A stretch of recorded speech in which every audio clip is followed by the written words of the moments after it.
2022 में तेजस MK1 की test flight complete होने के बाद भी इसकी प्रोडक्शन में डिले होने की मेजर कारण क्या होने वाले हैं। एक एरो इंजन को डेवलप करने में भारत पिछले 30 साल से किस वजह से स्ट्रगल कर रहा है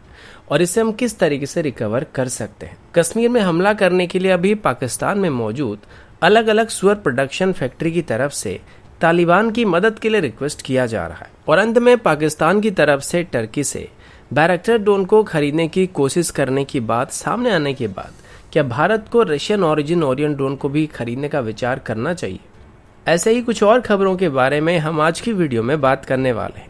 नमस्कार दोस्तों, मेरा नाम है अंशुमन नाइक और आप सभी का बहुत बहुत स्वागत है इंडियन डिफेंस न्यूज के डिफेंस टॉक सीरीज में, जहां पर हम रोज नए नए डिफेंस अपडेट्स के बारे में बात करते हैं। तो चलिए देर न करते हुए आज की वीडियो शुरू करते हैं। अब आगे बढ़ने से पहले वीडियो को लाइक और जो लोग नए हैं चैनल को सब्सक्राइब करना मत भूलिएगा।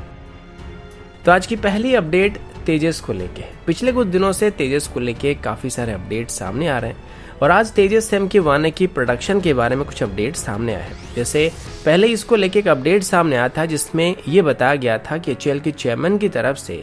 ये बताया गया था कि 2022 की मार्च तक HAL तेजस MK1 की पहली टेस्ट फ्लाइट को कंप्लीट करने वाला है और इसको करने के लिए HAL की तरफ से अभी तेजस MK1 की FOC वेरिएंट की यूनिट को MK1A वेरिएंट में इस्तेमाल होने वाले इक्विपमेंट के साथ फिट कर रहा है। जैसे कि अभी इसके अंदर एक AESA रडार को इंटीग्रेट किया जा रहा है जो कि इजरायली ELTA 2052 रडार होने वाला है। इसमें एक एक्सटर्नल सेल्फ प्रोटेक्शन जैमर को ऐड किया जा रहा है जो कि 8222 जैमर होने वाला है। अब इसके बाद ओरिजिनली तेजस MK1 की प्रोडक्शन को 2024 के बाद ही शुरू किया जाएगा और 2024 की मार्च से तेजस MK1 की पहली यूनिट को इंडियन एयरफोर्स को डिलीवर करना शुरू किया जाएगा। पर दिक्कत यहाँ पर यह कि 2024 में HAL की तरफ से बस 2 ही तेजस को इंडियन एयरफोर्स को डिलीवर किया जाएगा। फिर उसके बाद तेजस MK1 की 8 यूनिट को 2025 के अंदर इंडियन एयरफोर्स को डिलीवर किया जाएगा।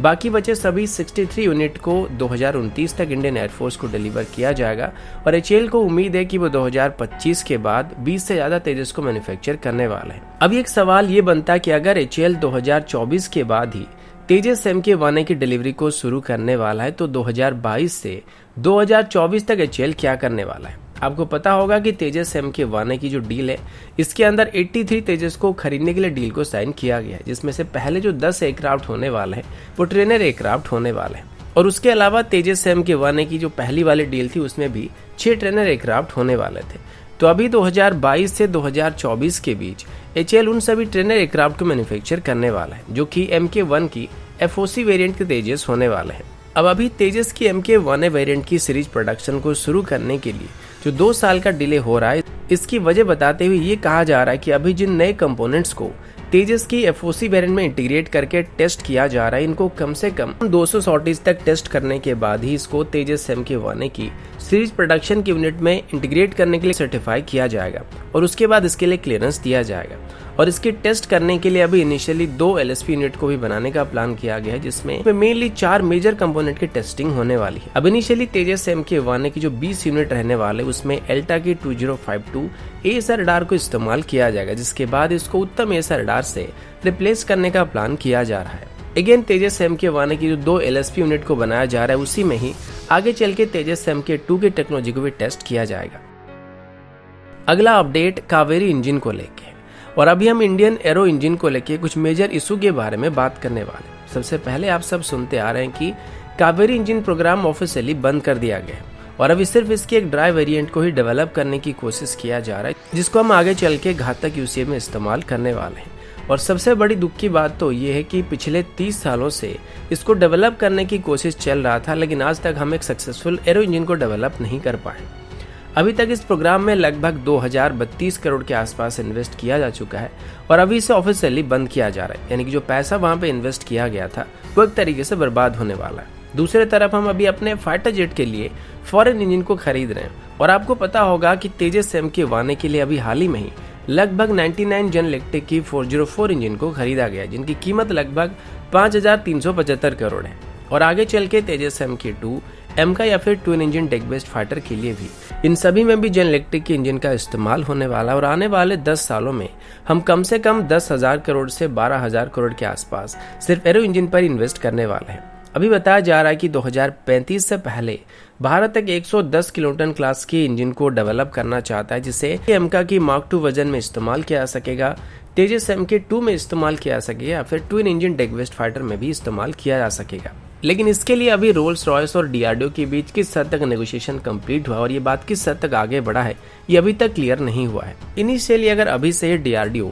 किसी भी फॉरेन ओरिजिनल इक्विपमेंट मैन्युफैक्चरर के साथ मिलकर एक एरो इंजन को बनाने की कोशिश करता है तो उसको कम्प्लीटली डेवलप करने में हमको कम से कम 5 से 7 साल लग जाएगा, और सेम इंजन को एयरक्राफ्ट में इंटीग्रेट करने के लिए सर्टिफिकेशन मिलने में या फिर सभी डेवलपमेंटल ट्रायल को कंप्लीट करने में हमको लगभग 5 से 7 साल का वक्त और लगने वाला है। और अगर वहीं पर DRDO अपने तरफ से एरो इंजन को बनाने के लिए कोशिश करता है तो हमें और भी ज़्यादा टाइम लगने वाला है, क्योंकि अभी हमारी जो मेजर प्रॉब्लम है वो इंजन की कोर टेक्नोलॉजी है, जो कि किसी भी ग्लोबल इंजन मैन्युफैक्चरर इजीली बना सकते हैं और उनके पास पहले से एक्सपीरियंस और टेक्नोलॉजी दोनों मौजूद है, जो कि हमारे पास अभी नहीं है। और हम यहाँ पर एक छलांग लगाने की कोशिश कर रहे हैं, जिस वजह से हम बार बार फेल हो रहे हैं। दरअसल ये जितने भी इंजन मैन्युफैक्चरर्स हैं, चाहे वो सफरान हो गया, जनरल इलेक्ट्रिक हो गया या फिर कोई भी बड़ी एरो इंजन मैन्युफैक्चरिंग कंपनी हो गया, वो काफी पहले से इंजन को बना रहे हैं और ये एकदम से एरो इंजन को बनाना शुरू नहीं किए थे। पहले ये लोग पिस्टन इंजन एयरक्राफ्ट के लिए इंजन बनाते थे, फिर प्रोपेलर ड्रिवन इंजन को बनाने लगे और अभी ये जेट इंजन को बना रहे हैं। लेकिन हमारी बात करें तो हम यहाँ पे सीधे तौर पर एक फाइटर साइज एयरक्राफ्ट के लिए इंजन को बनाने की कोशिश कर रहे हैं, जिस वजह से इंजन की कुछ बेसिक चीजों में हमको दिक्कत आ रहा है। अभी इसका एक सोल्यूशन ये हो सकता है कि हमें सीधे तौर पर बड़े इंजन को बनाने के बदले छोटे इंजन को बनाने पर ज्यादा जोर देना चाहिए और फिर उसके बाद हम धीरे धीरे बड़े साइज के इंजन को बनाने की कोशिश कर सकते हैं। लेकिन ऐसे में हमें एक फाइटर जेट के लिए एक इंजन को बनाने के लिए कम से कम 20 साल का टाइम और लग सकता है। इसके अलावा भाभा कल्याणी की तरफ से कुछ महीने पहले एक स्टेटमेंट दिया गया था, जिसमें उन्होंने बताया था कि हमें एक कंसोर्टियम को फॉर्म करना चाहिए, जिसमें मल्टीपल कंपनीज को इन्वॉल्व किया जा सकेगा और उन सभी के बीच बाद में काम को डिस्ट्रीब्यूट कर दिया जाएगा और इसमें ओरिजिनल इक्विपमेंट मैन्युफैक्चरर भी शामिल हो सकते हैं। और अगर ऐसा किया गया तब काफी तेजी के साथ इंजन को बनाने की कोशिश किया जा सकता है और इसके अंदर हम उम्मीद कर सकते हैं कि आने वाले 8 से 10 सालों के अंदर एक एरो इंजन को डेवलप किया जा सकता है।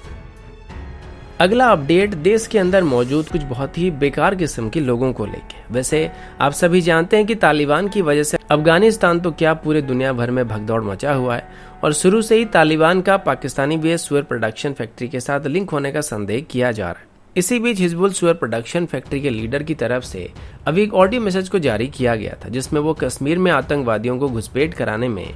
या भारत के साथ लड़ाई लड़ने में तालिबान को उनकी मदद करने के लिए कहा जा रहा है। अब मजे की बात तो यह कि जिस दिन हिजबुल की तरफ से ऐसे ऑडियो मैसेज को इशू किया गया था, उसके ठीक बाद ही PDP के लीडर महबूबा मुफ्ती की तरफ से गवर्नमेंट को एक तरीके से थ्रेट देते हुए कहा गया कि बीजेपी गवर्नमेंट को ये देखना चाहिए कि किस तरीके से तालिबान अफगानिस्तान के अंदर यूनाइटेड स्टेट को भी हटा सकता है और दुनिया की सबसे बड़ी ताकतवर कंट्री होने के बावजूद भी US तालिबान को हरा नहीं पाया था और लगभग 20 साल के बाद तालिबान फिर से अफगानिस्तान के ऊपर कब्जा कर रहा है। तो मुफ्ती के मुताबिक अगर भारत सरकार अभी कश्मीर में आर्टिकल 370 को रिस्टोर नहीं करते तो आगे चल के कश्मीर में भी अफगानिस्तान जैसे हालात शुरू हो सकते हैं और जो भी सुअर प्रोडक्शन फैक्ट्री अभी कश्मीर को लेकर लड़ने की कोशिश कर रहे हैं वो वक्त आने पर पूरे कश्मीर पर कब्जा कर सकते हैं। बस ये सब सुनने में थोड़ा अजीब लगता है, लेकिन ऐसा स्टेटमेंट अभी एक इंडियन पॉलिटिकल पार्टी के लीडर की तरफ से दिया जा रहा है और जिस वक्त हिजबुल मुजाहिदीन की तरफ से तालिबान को कश्मीर में लड़ाई लड़ने के लिए उनको मदद करने के लिए कहा जा रहा है और ऑडियो मैसेज को रिलीज किया जा रहा है,